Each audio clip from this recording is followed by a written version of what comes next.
इसके लिए जो आपने पिंजरा बनाया है उसमें से अगर चूहों को दौड़ोगे तो सारे चूहे भाग जाएंगे, वो रिटार्ड ही नहीं होंगे।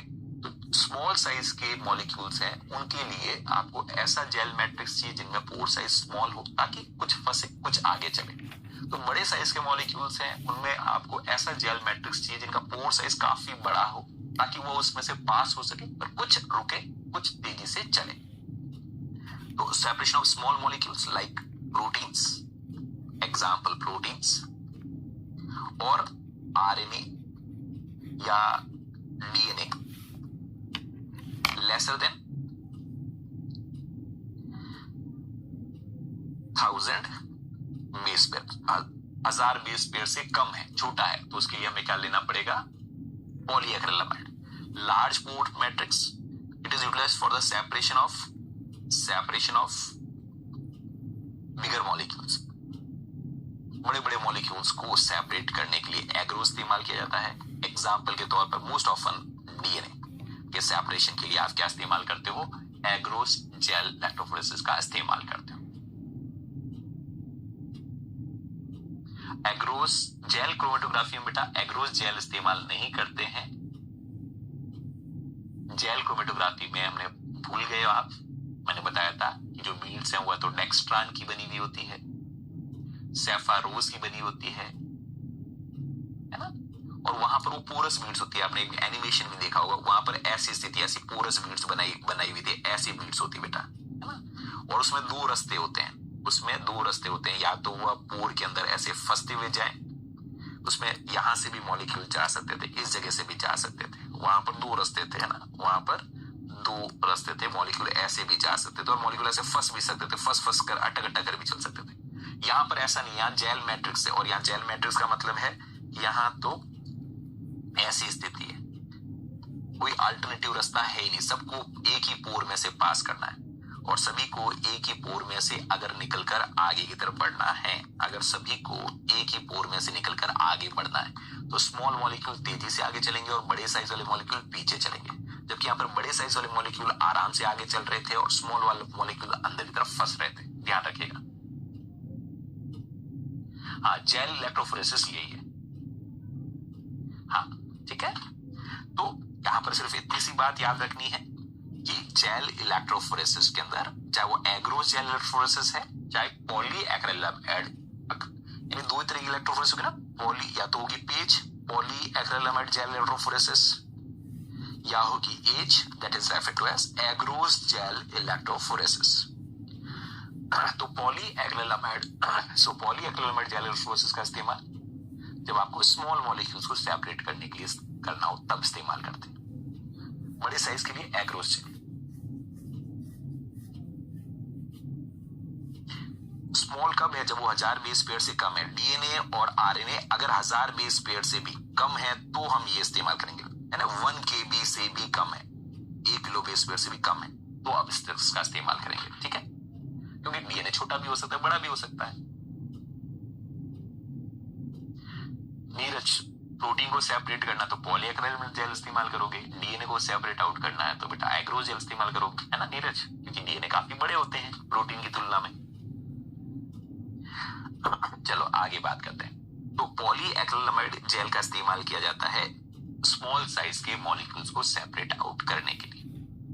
पॉलीएक्रिलामाइड को सेपरेट करने के लिए दोस्तों जो सबस्ट्रेट की तरह इस्तेमाल होते हैं वो दो चीजें होती है, एक तो एक्रिलामाइड, एक होता है एक्रिलामाइड जो कि लीनियर चेन बनाते हैं। कैसे चेन बनाते हैं, लीनियर चेन।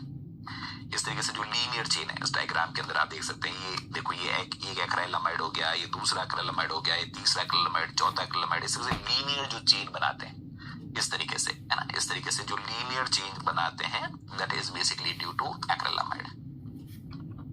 और पर इनके बीच बीच में हमें कहीं कहीं पर क्रॉस लिंकिंग भी करनी है तो क्रॉस लिंकिंग करने का काम करते हैं। इस तरीके से एक लीनियर चेन को दूसरी लीनियर चेन से बांधने का काम, कुछ जगहों पर ऐसे क्रॉस लिंकिंग करना भी जरूरी है।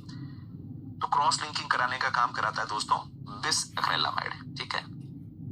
तो दो चेन को आपस में बांधने का काम करता है, क्रॉस लिंकिंग कराने का काम करता है बिस एक्रिलामाइड, ठीक है। तो इससे लीनियर चेन किसने बनाई, एक्रिलामाइड ने, और दो चेन है उनको बीच में आपस में क्रॉस कनेक्शन करने का काम कौन करता है, बिस एक्रिलामाइड।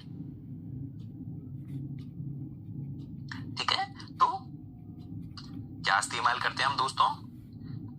एक्राइलामाइड और NN मिथाइल बिस एक्राइलामाइड या मिथाइलीन बिस एक्राइलामाइड। ठीक है, इससे हमारे पास एक यूनिफॉर्म पोर वाला जेल मैट्रिक्स बनता है।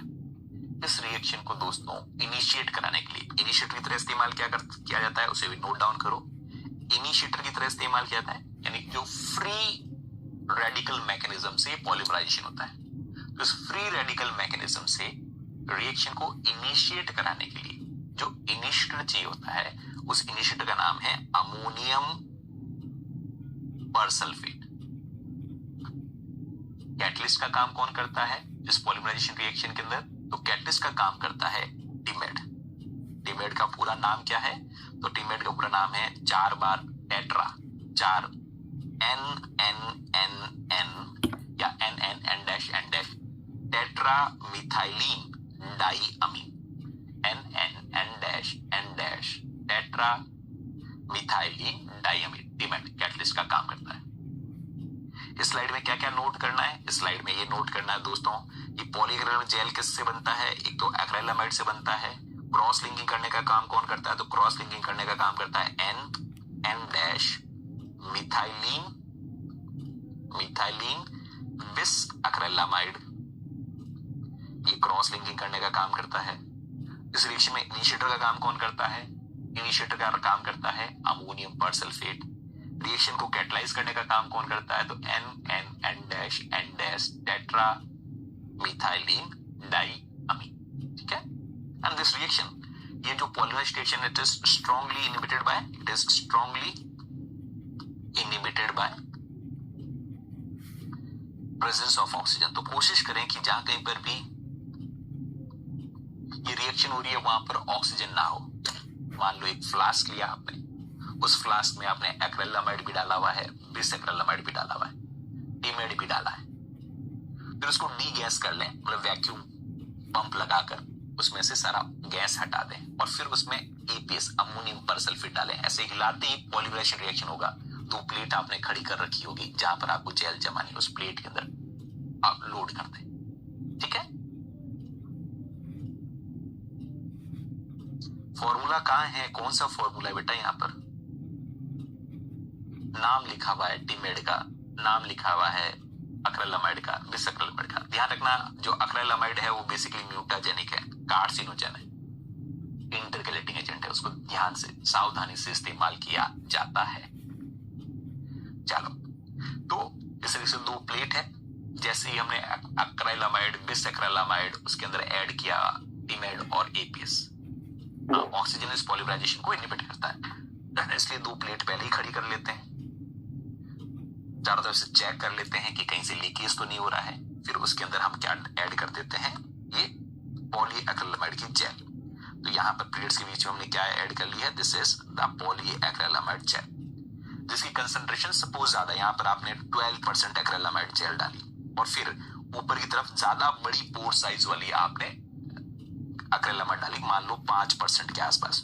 तो जो 5% बड़े बड़े पोर साइज वाली एक्रिलामाइड है उसे कहा जाता है स्टैकिंग जेल। उसको डायग्रामेटिकली रिप्रेजेंट करने के लिए यहाँ पर मैं ये बता सकता हूँ, यहाँ पर थोड़े बड़े बड़े पोर है जिसमें से मॉलिक्यूल आसानी से मूव कर सकते हैं। So there are comparatively larger pore, molecule आसानी से मूव कर पाएंगे यहाँ पर। ठीक है, यहाँ पर बड़े पोर है, जबकि उसके बाद वाली जो जेल है दोस्तों उसमें पोर साइज बहुत स्मॉल है। इससे आगे की बात करेंगे तो आगे जो पोर साइज बनने वाले हैं वो बहुत स्मॉल पोर्स हैं। ठीक है, आगे स्मॉल पोर्स है। रनिंग जेल के अंदर the pores they are very very small. यहाँ पर पोर्स हैं वह बहुत ज्यादा, थोड़ा सा एक बता दे, पूरा बताने की जरूरत नहीं है। रनिंग जेल के अंदर क्या है? स्मॉल पोर्स है। So you will get a very small pores in a running gel. Running gel के अंदर स्मॉल पोर्स है आपको देखने को मिलेंगे। There would be a small pores in a running gel. ठीक है, तो जैसे रेस स्टार्ट होती ना, सबको पहले आराम से उस जगह तक तो लेकर आ जाओ जहां से रेस स्टार्ट करनी है, जहां लाइन मार्क है। तो यहां तक सारे मॉलिक्यूल्स को लोड करने के बाद यहां तक लेकर आ जाओ। उसके बाद हम रेस शुरू करेंगे, यहां तक लेकर आ जाओ। यहां तक लाने के लिए फिर हम एकदम बंदूक छोड़ेंगे, आवाज आते ही सारे मॉलिक्यूल भागना शुरू करेंगे। तो सेपरेशन किस में होगा? तो सेपरेशन किसके ऊपर होगा? रनिंग जेल में।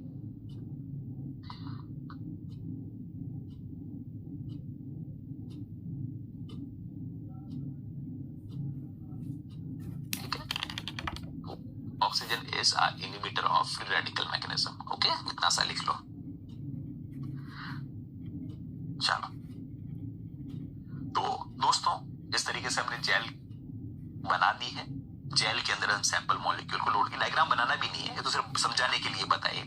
एक बार आपने रनिंग जेल बना दी, उसके बाद आपने स्टैकिंग जेल बना दी, उसके बाद सैंपल को लोड करते हैं। सैंपल को लोड करने के बाद जैसे ही रन करते हैं तो आप देखेंगे कि मॉलिक्यूल्स सेपरेट आउट हो जाते हैं। जो मॉलिक्यूल्स आगे चल रहे हैं वो कैसे होंगे? सारे सारे स्मॉल साइज वाले होंगे, और जो पीछे चलते हैं, जो बड़ी साइज वाले हैं, जो पीछे चल रहे हैं वो लार्जर साइज वाले होंगे, और बीच में कैसे होंगे?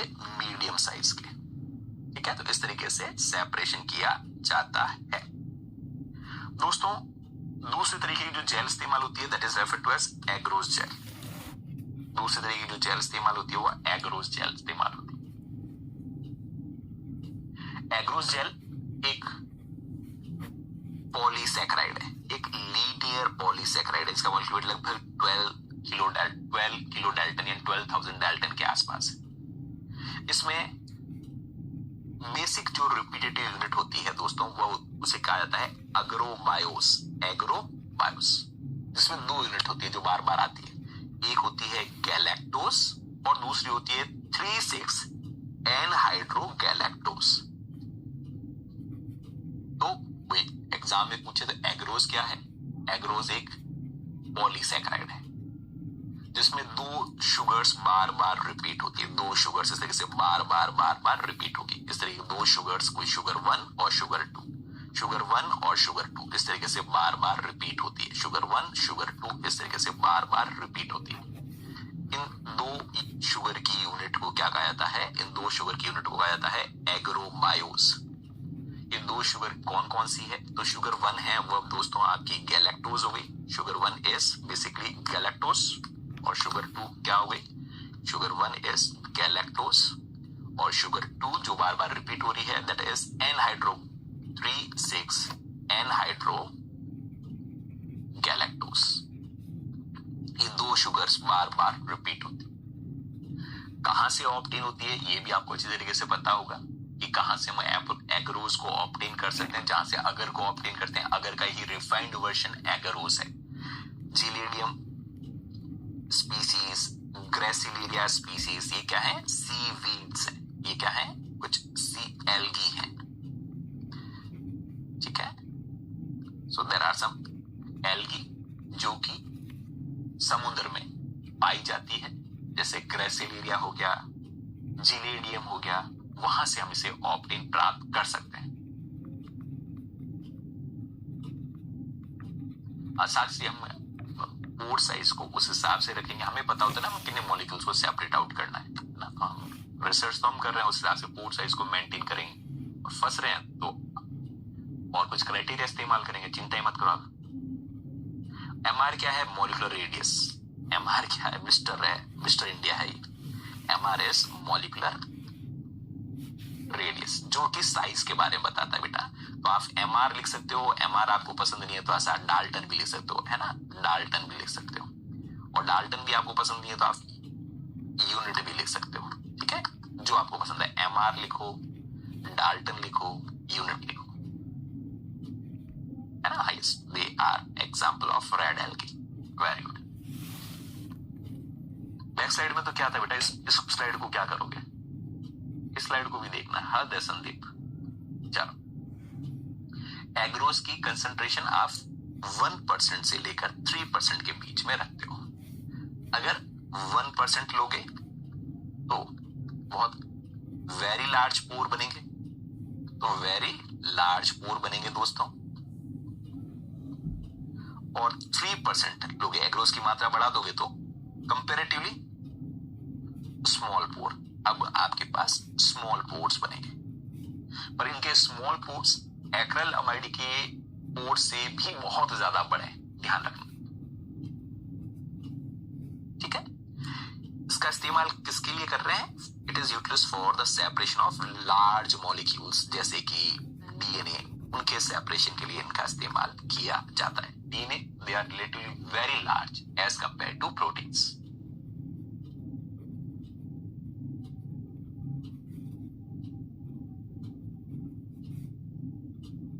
ठीक है, तो यहां तक समझ में आया। एग्रोस जेल कहां से प्राप्त की जाती है? एक सेलो बायोस में 2 शुगर से वो बार बार रिपीट होती है। ये बहुत बड़े बड़े पोर साइज बनाती है। जेल 1% से लेकर 3% तक बना सकते हैं।